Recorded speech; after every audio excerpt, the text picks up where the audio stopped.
panghitabo na katuyuan. Mutuo jud ko ana.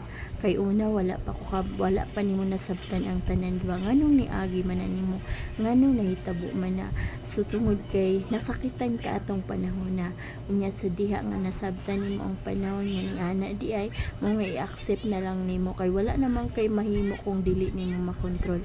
Nga naay panghitabo nga wala gyud nato damha, mo nga sa diha nga hinay-hinay ta nga makasabot, hinay-hinay ta nga makarecover, mo po na hinungdan nga makahil dayon ta sa atong sarili. Nakinahanglan dawato na lang nato ni para sa ingon ni ana nga dili ba magpasan imong kaugalingon sa kasubo ug kasakit. Mo nga sa diha nga madawat nimo na ang tanan, mo nga hinahinay pug kag hikuan sa imong nga kaugalingon nga ma-accept na pud nimo nga it's either nga naay gitudlo nimo o di kaya i-grow pa ka as a person to become a better. Mo gyud na ang akong nasabtan.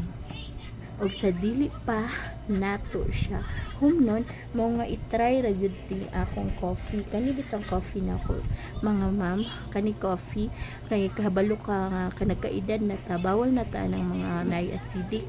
So kani mo akong gitry mga rice coffee nga daghan po siya benefits ba.